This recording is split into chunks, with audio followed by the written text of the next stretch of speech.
কালে কালে কত কি দেখবো। বিয়ের আবার বিজ্ঞাপন। বিয়ের বিজ্ঞাপন তো কাগজে দেয় বাবা, পাত্র পাত্রীর বিজ্ঞাপন আপনি দেখেননি? সে বিজ্ঞাপন নয় বৌমা, এখানে বিয়ে যে হচ্ছে সেই খবর ফলাও করে ছাপানো হয়েছে। ও, কোনো বিখ্যাত মানুষের বিয়ে হচ্ছে বুঝি? হ্যাঁ, বিখ্যাতই বটে। রোজার বাবা তো শুনেছি শহরের নাম করা ব্যবসায়ী, আর তার মেয়ের বিয়ে হচ্ছে যে ছেলের সঙ্গে, সেই পরিবারও খানদানি বড়। দুই পরিবারের ছেলে মেয়ের বিয়ে, আর ব্যবসায়িক মেলবন্ধনের খবর আর ছবি ছাপা হয়েছে এই কাগজে।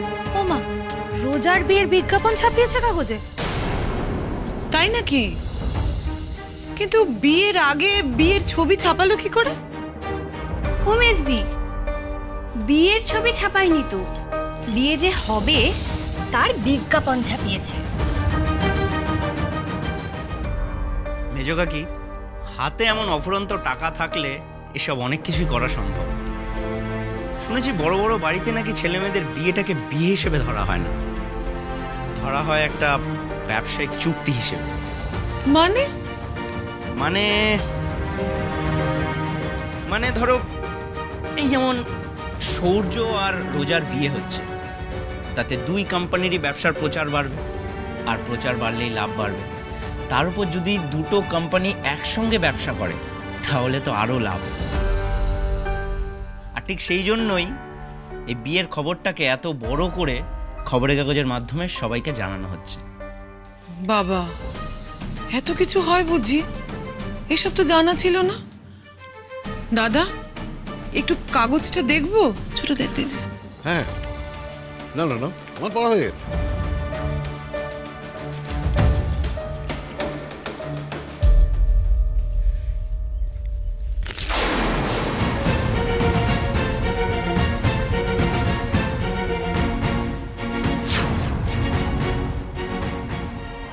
দেখি, বোস অ্যান্ড সানসের ডিরেক্টর সুনীল বোসের পুত্র সৌর্য বোসের সহিত দাশগুপ্ত লিমিটেডের ডিরেক্টর শ্রী পরাগ দাশগুপ্তের কন্যা রোজা দাশগুপ্তের পরিণয় আজ সম্পন্ন হইবে।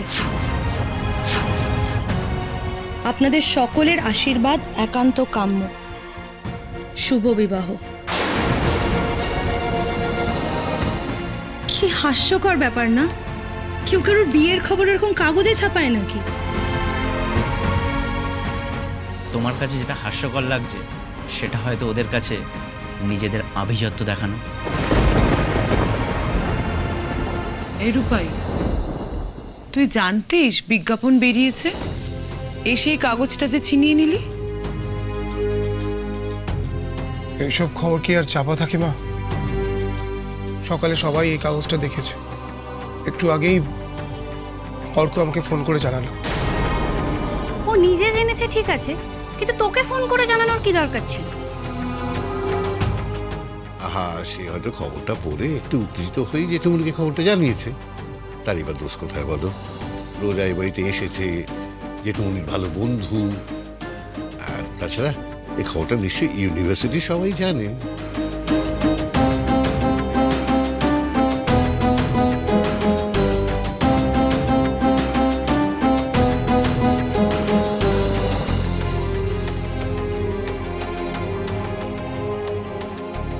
রূপাই, তুমি চা খাবে? আমি তোমার জন্য চা নিয়ে আসছি। না না, তুমি দাঁড়াও, আমি নিয়ে আসছি। আয় ছোট, আয় রান্নাঘরে আয়।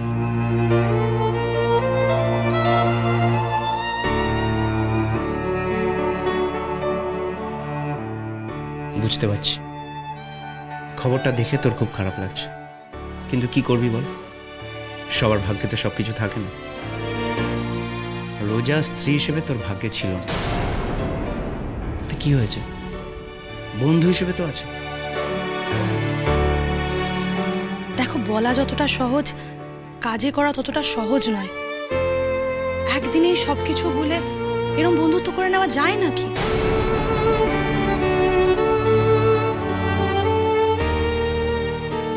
কেন যাবে না বৌদি ভাই? আমি তো সব সহজভাবে মেনেই নিয়েছি। রোজার সাথে সূর্যর বিয়ে হলে রোজা ভালো থাকবে। এর থেকে বড় সত্যি তো আর কিছু নেই। বাইরে থেকে হয়তো রোজা ভালো থাকবে, কিন্তু মনের দিক থেকে রোজা ভালো থাকবে কিনা সেটা তুমিও জানো না রূপাই।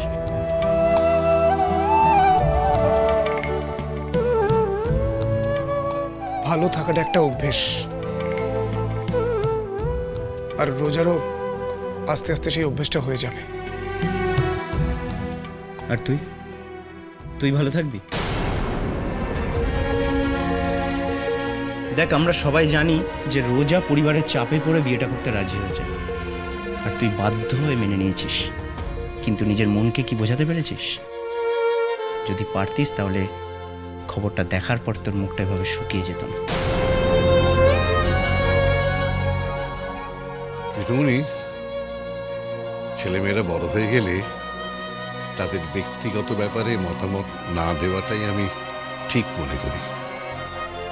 কিন্তু আজ তোমাকে বলছি, তোমার যদি সত্যিই মন খারাপ লাগে তাহলে তোমায় আজ বিয়ে বাড়ি না গেলেও হবে। বাড়ি বয়ে এসে রোজার পিসিমা নিমন্ত্রণ করে গেছেন, তাই ভদ্রতা রক্ষায় আমরাই না হয় গুড়ি ছোঁয়া করে নিমন্ত্রণ রক্ষা করে আসব। তোমার যাওয়ার কোনো বাধ্যবাধকতা নেই। একদমই তাই, বাবা কথাটা ঠিকই বলেছে। রূপাই, তোর বিয়ে বাড়িতে যাওয়ার দরকার নেই। ওই অনুষ্ঠান বাড়িতে গিয়ে এসব দেখে তোর মন আরো খারাপ হবে। তুই যাস না। যাওয়ার তো আমারও ইচ্ছে নেই, কিন্তু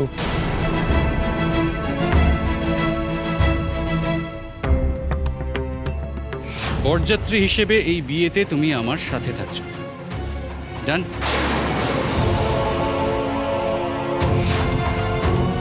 ডান।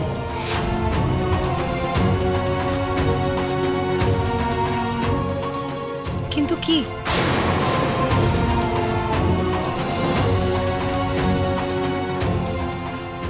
কিছু না, রোজার বিয়েতে আমাকে থাকতেই হবে।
হ্যালো। হ্যাঁ, সূর্য বলছি। হ্যাঁ বলুন। বলুন মানে? এত বেলা হয়ে গেল অথচ তোমার কোনো দেখা নেই। কোথায় তুমি? বাড়িতে। কেন? বাড়িতে? এখানে কখন আসবে? তোমার তো সকাল থেকে এখানেই থাকার কথা। আগের দিন যা যা কথা হলো সব ভুলে গেলে? ভুলিনি, তবে সকাল থেকে ওখানে থাকার কথা হয়েছে বলে তো আমার মনে পড়ছে না। আমি বলেছিলাম আপনার বিয়ের সময় আমি থাকবো। ব্যাস, তাতেই হয়ে যাবে। আচ্ছা, একজন বরযাত্রীর কি কি দায়িত্ব থাকে সেটা তুমি জানো না? দায়িত্ব? হ্যাঁ, অফকোর্স। আর তার মধ্যে গায়ে হলুদে প্রেজেন্ট থাকা নাম্বার 1। ও কামন সমুজ্জ্বল, দেখো তোমার কি কি কাজ আছে সেটা আমি ফোনে বলতে পারবো না। তুমি এক কাজ করো, রেডি হয়ে চলে এসো। আমার বন্ধুরা চলে এসছে, একটু পরেই গায়ে হলুদ শুরু হবে। দেখো, তুমি না আসা পর্যন্ত আমি কোনো কিছুই শুরু হতে দেব না। কিন্তু আমি তো ঠিক আপনার বন্ধু নই। বন্ধু নাও? তাহলে কি? কম্পিটিটর, প্রতিদ্বন্দ্বী?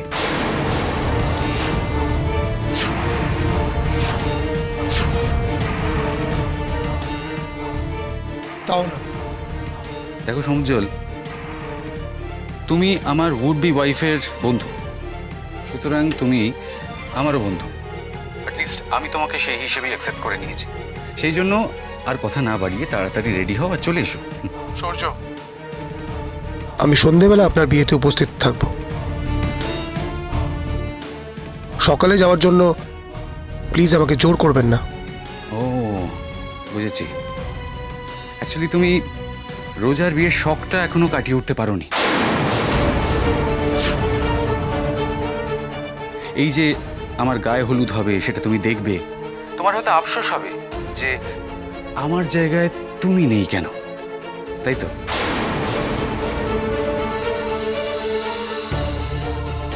আমি তো আগের দিনই বললাম আপনাকে, রোজার প্রতি আমার কোনো রকম কোনো উইকনেস নেই। তুমি ওটা শুধু কথায় বলছো। অ্যাকচুয়ালি রোজার বিয়েটা তুমি মন থেকে কিছুতেই মেনে নিতে পারছো না, সেই জন্যই তো তুমি বাড়িতে লুকিয়ে বসে রয়েছো। দেখো সমুজ্জ্বল, হয় তুমি এক্ষুনি এখানে আসবে, আর নয়তো আজ রোজার বাড়িতে গায়ে হলুদের কোনো তত্ত্ব যাবে না। আর সেই জন্য রেসপন্সিবল হবে শুধুমাত্র তুমি।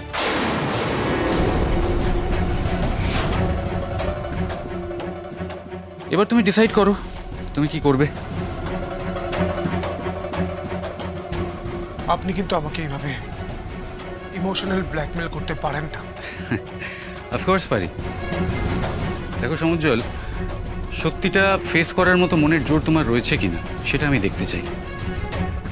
তোমার আর রোজার বন্ধুত্বটা আমি তখনই গ্ল্যাডলি অ্যাকসেপ্ট করতে পারবো যখন আমার চোখে তুমি নিজেকে একজন সৎ মানুষ হিসেবে প্রমাণ করতে পারবে। শুধু কথায় নয়, তোমার আর রোজার বন্ধুত্বের সম্পর্কটা যে নির্ভেজাল সেটা কাজে প্রমাণ করতে পারবে। তখনই আমার আর রোজার বিবাহিত জীবন সুখের হবে। তুমি নিশ্চয়ই চাইবে তোমার বন্ধুর বিবাহিত জীবন সুখের হোক। আর যদি তুমি তাই চাও, তাহলে আজ এই মুহূর্ত থেকে বিয়ে পর্যন্ত তুমি আমার সাথে, আমার পাশে থাকবে। আমি সেটাই দেখতে চাই।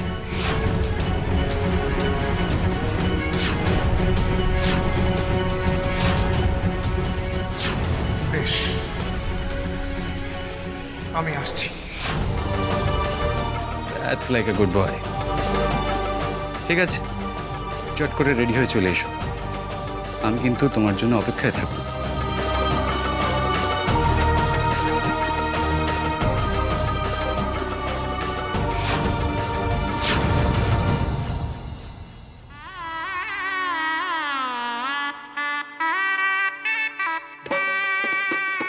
সূর্য, তুমি রেডি তো?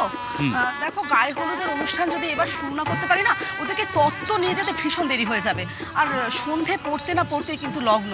আর রোজাকে তো একটু সেজে গুজে রেডি হওয়ার সময় দিতে হবে, তাই না বলো? মাম, আমাকে জাস্ট 5টা মিনিট সময় দেবে।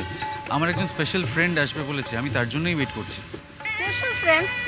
সে কত দূরে, তাকে তো ফোন করে নিলে হয় না? না না, দরকার নেই। আমি যতদূর তাকে চিনি, সে নিজের কথার খেলাপ করবে না। আসতে পারি? এই তো এসে গেছে আমার স্পেশাল গেস্ট মিস্টার সমুজ্জ্বল মুখার্জি। এসো। মম, ও হলো সমুজ্জ্বল, সেই স্পেশাল ফ্রেন্ড যার জন্য আমি ওয়েট করছিলাম। এবার ও যেহেতু এসে গেছে, তোমরা গায়ে হলুদ শুরু করতে পারো। হ্যালো, আমি সূর্যের মা। তো সূর্য, তোমার এই বন্ধুকে তো আগে কখনো দেখিনি। তুমি কি এতদিন স্টেটসে ছিলে? না মাম, ও বরাবর এখানে, মানে ইন্ডিয়াতেই ছিল। রোজার সাথে আলাপ হবার আগে আমি ওকে চিনতাম না। ও রোজা ইউনিভার্সিটির ফ্রেন্ড। অবশ্য এখন আমাদের কমন ফ্রেন্ডই বলতে পারো।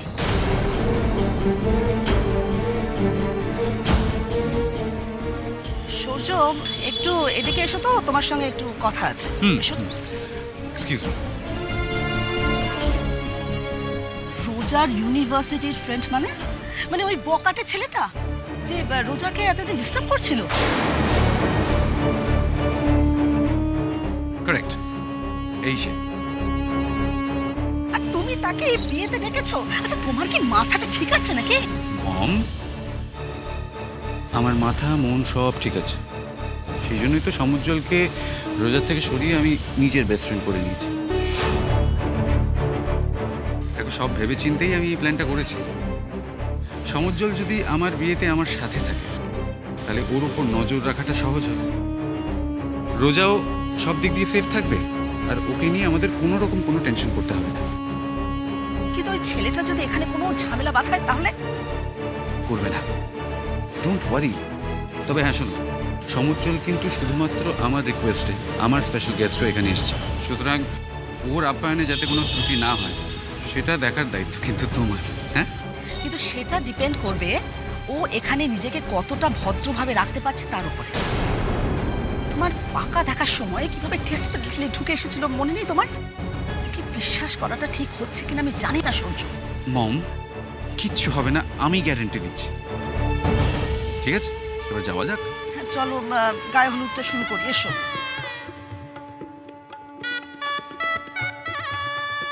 চলো। আমার আশাটা মনে হয় আপনার বাড়ির লোকেরা ঠিক ভালোভাবে নেয়নি। আপনি আমাকে এখানে নাই ডাকতে পারতেন। দেখো, তোমাকে এখানে ডেকে আমি ঠিক করেছি না ভুল করেছি সেটা তো সময় বলে দেবে। আপাতত যাওয়া যাক, চলো এসো।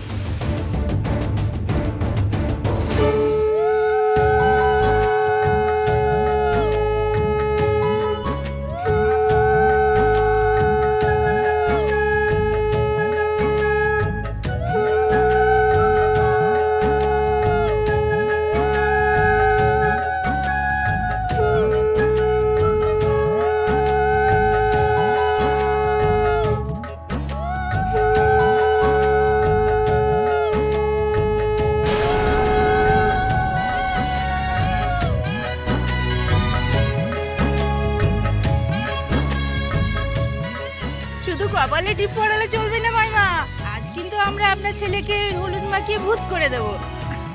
সে তোমরা যা খুশি করো, কিন্তু বাটিতে যেন একটু হলুদ থাকে, কেমন? কারণ সূর্যের গায়ে ছোঁয়ানো হলুদটাই তো রোজা মাখবে।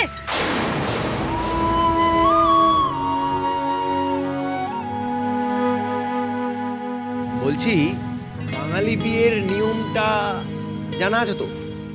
কি নিয়ম? নিয়মটা হলো এই যে NRI, একটা ছাপ, এইটাকে আগে তুলতে হবে। NRI এর ছাপ তোলার জন্য এই হলুদের থেকে মোক্ষম দেওয়া আর কিছু হতেই পারে না। মাখাও হলুদ সবাই মিলে, মাখাও।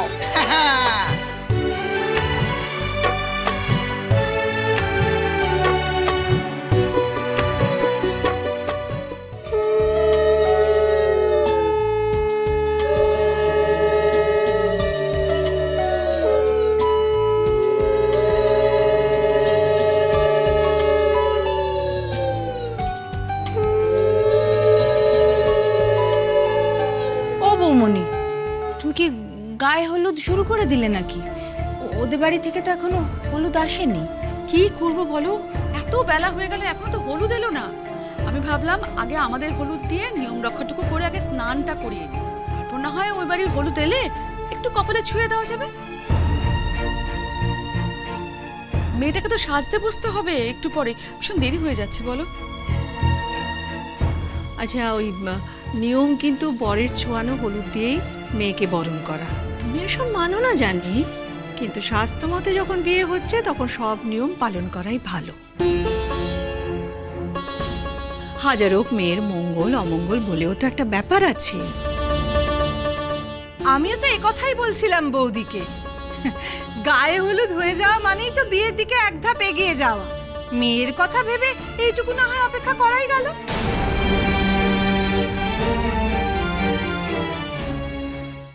এই এক মিনিট। আচ্ছা, আমাদের তো বন্ধু, আমরা তো মাখানোর সুযোগই পাচ্ছি না। হ্যাঁ, আসুন না, কে বারণ করেছে? কিন্তু বন্ধুকে মাখাতে গেলে তার আগে নিজেদেরকেও মাখতে হবে, সে কথা জানা আছে তো? আরে আমাদেরকে মাখানোর কি আছে? আমাদেরকে বিয়ে হচ্ছে নাকি? যার বিয়ে সে তো মাখবে। বেশ হয়েছে, শুধু আমি হলুদ মেখে ভূত হবো নাকি? হ্যাঁ শোন, তোদের তো একদিন বিয়ে হবে, গায়ে হলুদটা ইন অ্যাডভান্স হয়ে থাকলো। হ্যাঁ, এবার আমি মাঠে নামবো, তোদের সকলকে হলুদ মাখিয়ে ভূত করব, তারপর স্নানে যাব। না, আমাদেরকে মাখানোর কোনো দরকারই নেই।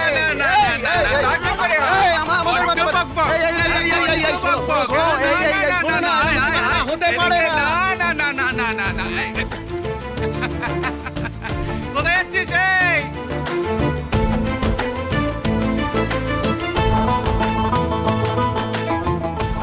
এই যে সমজ্জল বাবু, ওইভাবে দাঁড়িয়ে থাকলে চলবে?